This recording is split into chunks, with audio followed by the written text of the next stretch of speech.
welcome back to my channel. My name's Aika. I'm a trainee clinical psychologist at the University of Oxford. I'm joined today by Saba, my flatmate, and also another trainee clinical psychologist from Oxford. Hey guys. That's all I have to say. Yeah, she hates me. Okay, so I've asked my Instagram followers what kind of questions they have of us, as a lot of people wanted kind of like a more Q&A kind of interactive style for this week's videos. We've received actually a lot of questions, way more than I even expected. I'll show it to you here. Sorry Saba, I'm going to cover your face. It's going to be like coming off like that. Have a look at the description box for some timestamps. The first question is about asking more about Saba's journey and how she got into the doctorate and basically her whole trajectory. So gonna give the space to Saba now. Hey guys, so a little bit more about myself. So obviously I'm a first year trainee like Aika, but it's very interesting. Our trajectories were not that similar. No, I don't think. Yeah, no, not at all. So first things first, my accent, a bit weird.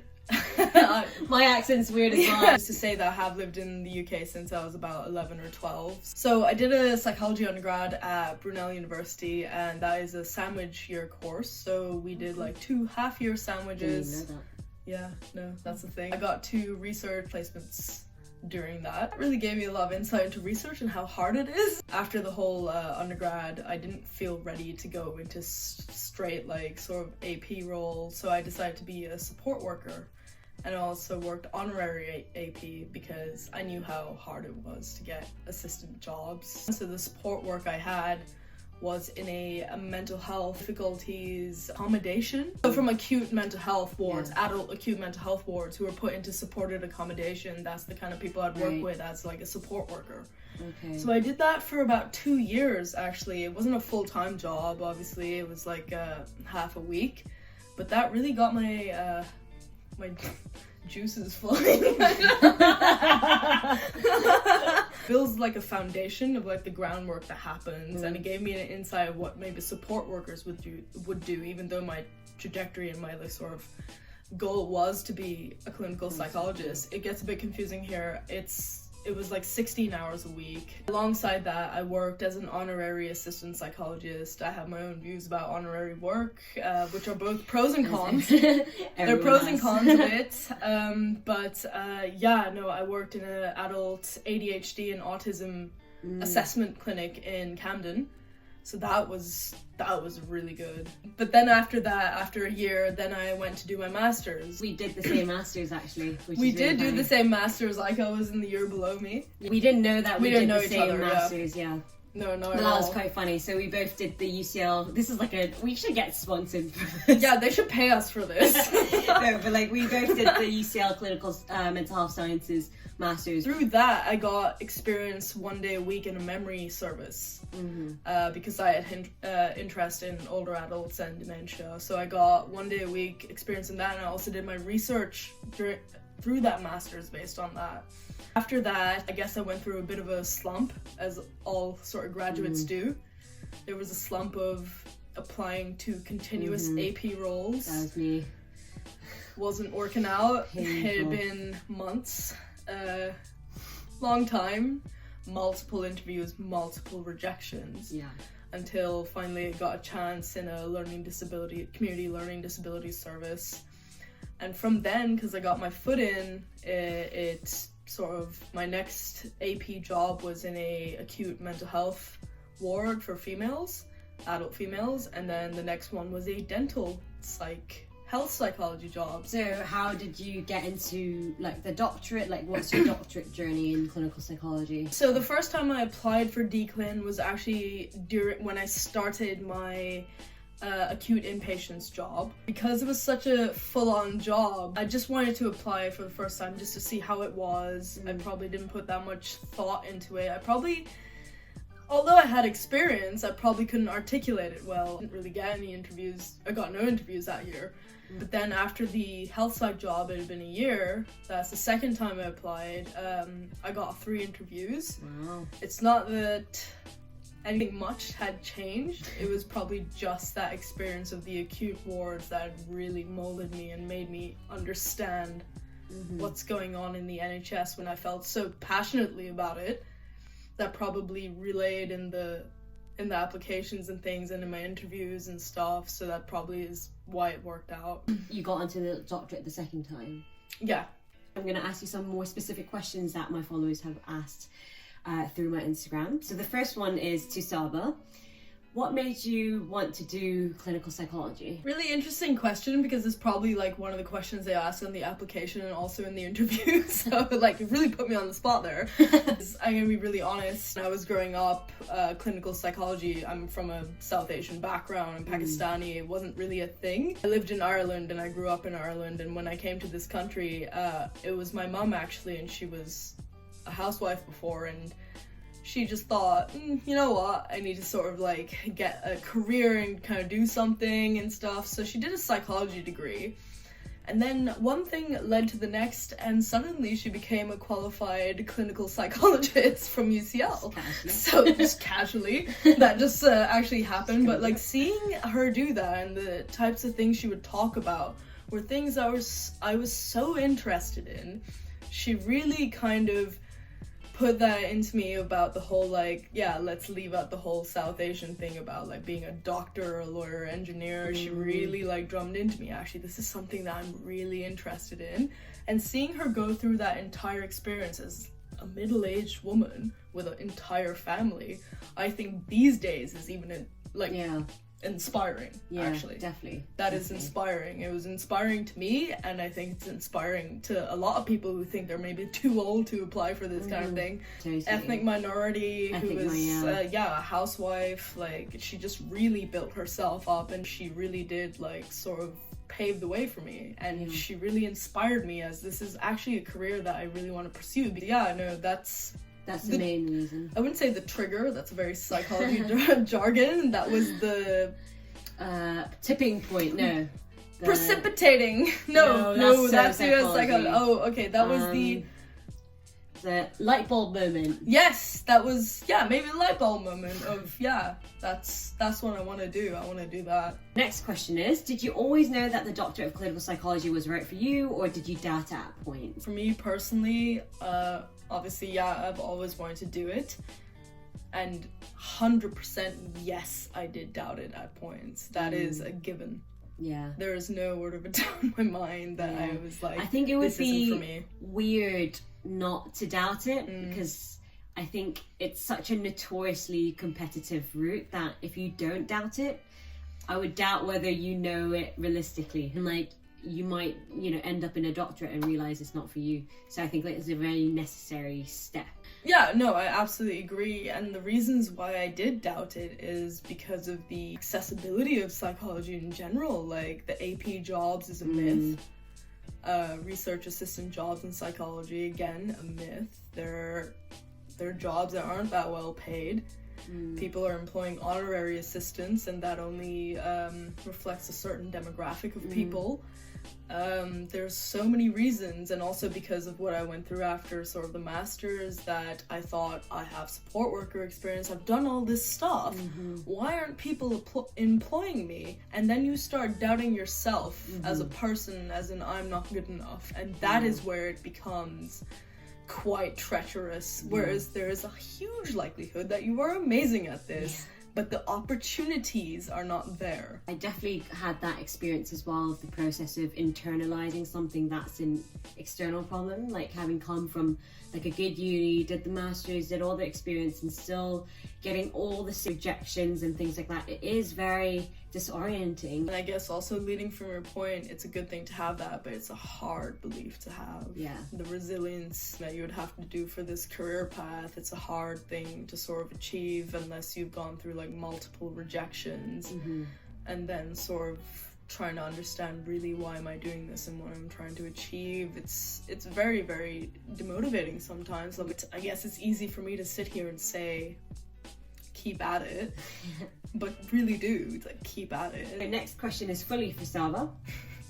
Tell us more about the dental AP experiences, and also someone else also asks similar question of would love to learn more about Saba's work in dental health. Very interesting. Yeah, so that was really interesting. So I was working in the acute inpatient wards, and I was thinking, okay, I need to get like sort of a change from this and work in the community somewhere. And this job came out about, it's called orthognathic psychology. Ow. Yeah, I know. That's I really couldn't even pronounce it as far as thinking about it. I really couldn't. Orthognathic. Orthognathic. What does that mean? So orthognathic is from here below. Is all I can describe it as. Like the whole body, or like the face? No. The facial area of like Okay. here below is like sort of orthognathic surgery, and what. But we like the do in that. psychology. And of, don't like... actually completely ask me about the medical like. Like seriously, I don't really know that much. All I knew is that I was dealing with this area of the face. How I got into that is I applied for the job because I was like, okay, this is really interesting. It's in the NHS. It's in a proper like hospital in London. I was like, what even is this? I was thinking, okay, it's physical health, and I don't know much.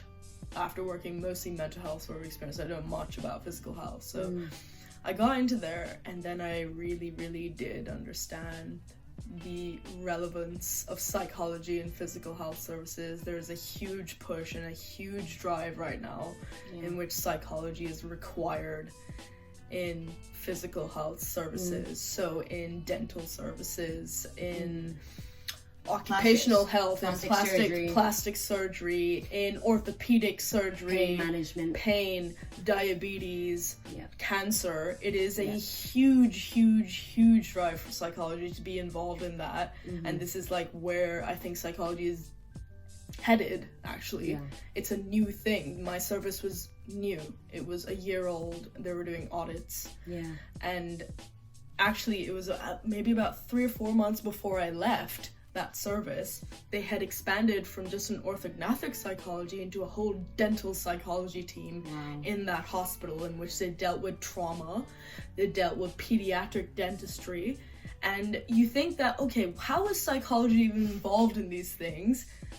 You read about it a little bit and you see it, and then you wonder how on earth was psychology never involved in these things, because you are seeing people who come in because of domestic violence, who come in through like sort of traumatic sort of accidents. They're coming in and having their entire sort of being changed in their face. That's the first thing people look at, is your face. And that's being changed. How is it that psychology weren't involved in these things? I didn't know to make that connection. Yeah, I didn't either until I worked there. Psychology and physical health services is becoming more and more common, and that's a really, really good thing. Next question is, what bit of experience changed you the most or gave you the most skills? Acute adult mental health services, psychiatric services, inpatient services, that people get section. That is the experience that not even changed me the most for this career, it changed me as a person, and it changed my sort of entire idea and values about the NHS, the world in general, and mental health. What kind of things did it change for you, like in terms of your ideas about the NHS?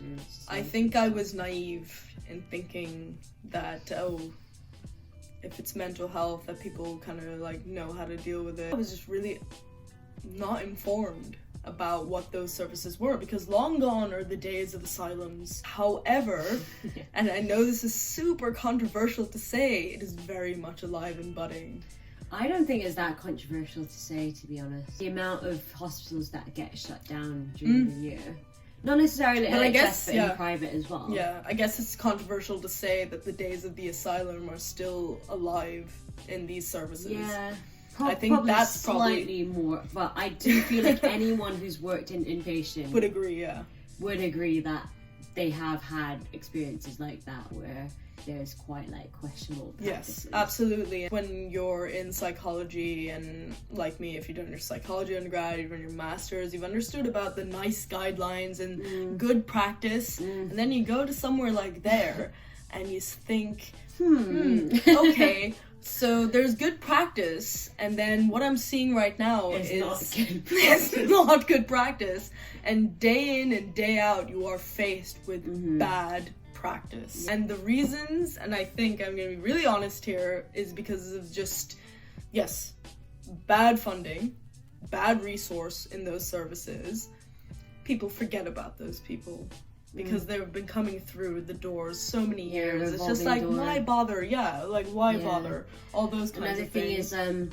other than nice guidelines, is like evidence-based practice or good practice is sometimes out the window. They're just such specific situations that, I think there's highly questionable situations that are very complex that when you look back you realize how off the decision might have been.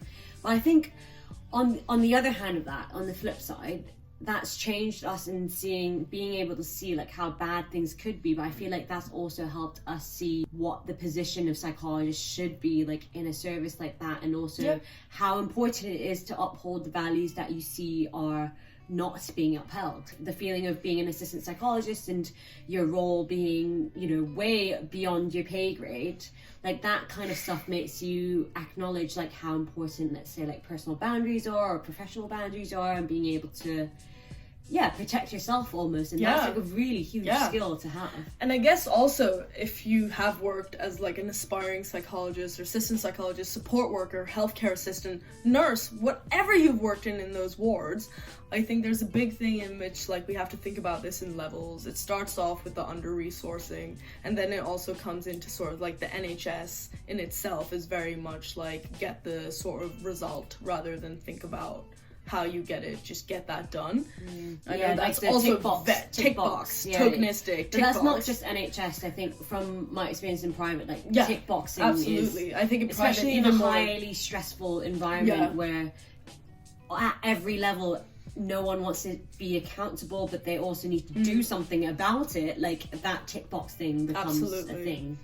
And I think people who are looking to go into this career, they will maybe go into a place like that and they will start wondering, oh my god, this MDT sucks. They will think things like that, because I've thought things like that. They're like, why is everyone practicing such bad practice? Let's give it's really easy to get into that. I got into that thinking like, oh, this all like sucks, but we need to respect the other disciplinaries in that MDT. We need to respect the fact that nursing are incredibly overworked. They are suffering burnout worse than anyone could suffer burnout. You need to start with treating your staff right, and then maybe then the patient care will be good. So it's like staff support, like the systemic kind of area of like systemic, like, okay, so the biggest thing I also learned that like I wrote in my application is the idea that like the role of the psychologist doesn't limit to direct intervention, especially in an inpatient service. It isn't just like direct therapy, which usually isn't actually that useful in acute or where I worked in an intensive care unit.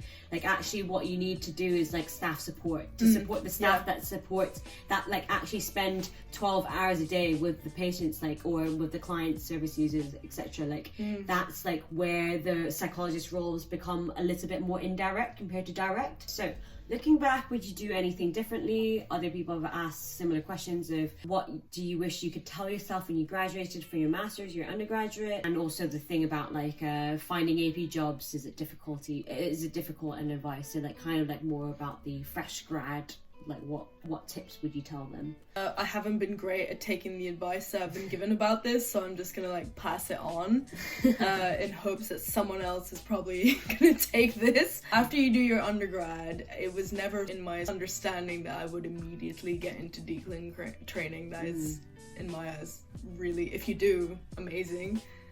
It's just not a thing. It's not realistic, and you really need to set a pace for yourself. It is so easy to compare yourself to other people. It is so easy to get into that whirlwind of, oh, people have achieved this, therefore I need to do this, and make it a tick box thing that people forget why they're actually in this career in the first instance. I took my precious time, I'm 27 and got onto this course, which people might not think is a long time, but for others might think, oh, that's a bit late. Aika's 23. Aika's 23. Like 27 is the like it is young. It is not young, but like the perfect, like as yeah, the and I guess median this, age. yeah, I suppose this advice is for people thinking that they could get on like really immediately. Like, I mean, wait till you're like in mid to like late 20s and get as much experience as you can in different Pace things. yourself is like the Pace big it, thing. Yeah. and enjoy the experiences and learn about psychology and learn about the NHS and learn about all these things and just experience it and understand yourself. You need to grow as an individual before doing this. Yeah. Final question of this section is, would you recommend a career in psychology if one suffers from chronic and severe mental health issues? So Saba and I had a discussion about this, and there's no exact right answer or even guidance about this, and it's quite like I guess it's like a difficult one that people are talking a bit more about because they're trying to destigmatize lived experiences in the mental health profession. As I've talked about 3 weeks ago, about how like our first week some of the lectures were focused on the fact that no one's immune to mental health issues. Just like getting ill, physically ill, you know, you can't be immune by, let's say, your father passing away or your uncle passing away or you becoming quite ill yourself or life stressors, all this kind of stuff. So no one's immune just because they chose like the mental health profession. So that's like, I think the base that I would like to say is that number one, it's just normal, natural, and also actually arguably right now like useful in the mental health field to have that lived experience. However, you are as a clinical psychologist in a position of power. As a therapist or as a doctor figure or any senior members of the NHS or any NHS worker compared to a client, you are immediately in a power dynamic where you can make some decisions and they cannot, or you can suggest things and they can listen. You know, that kind of power dynamic means that, especially in psychology, when you're in the position of trust, in a position where you are working with a lot of times very vulnerable clients or people who are going through mental health crises, and they're showing a side of themselves that they might not even show their closest like family members or friends.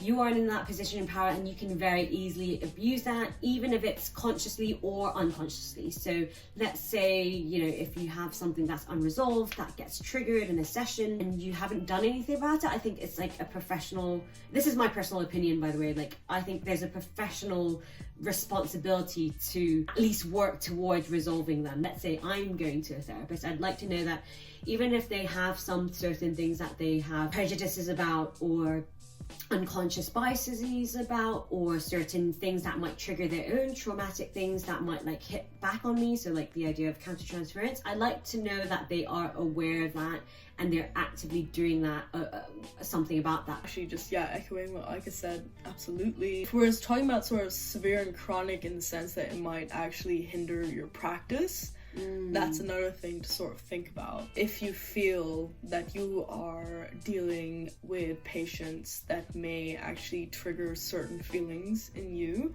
that feelings you have not dealt with really yourself, it might actually be harmful to you. How do you go home and deal with that? What are your ways of mechanisms of coping? If I'm going to be really psychological in like dealing with that, you need to be a certain understanding about yourself and reflecting on your own self and your own experiences. How is that going to make me as a psychologist? How will that hinder me as a psychologist? How is that going to help me as a psychologist? These are all questions you ask yourself. So asking yourself those questions, I think, is a really, really, really important thing to do. We need more diversity in this career path. However, how is it going to affect you? And how would it affecting you affect the people that you work with? The people you care about and want to help. Yeah. Good morning, everyone. It's a week after the day that we filmed, so it's Friday right now. As some of you might realize, I didn't upload a video last week. I was told to self-isolate and then lockdown and everything, so I just took some time out. We also realized last night when we were looking back at the videos to edit that we didn't actually film an outro, and the reason why we forgot is because we were thinking of filming more questions as well, but we didn't actually address most of the questions that we also had on the list. So we've only answered maybe like a quarter of the questions of the first section that we wanted to answer. If you enjoyed Saba's presence on this channel and this video, please give this video a thumbs up, but more importantly, comment down below to show your support, so we know to film again together and just do a chill and chat. And really hope you enjoyed this video. So hopefully see you next week. Bye. WhatsApp groups Posted saying, hey, like,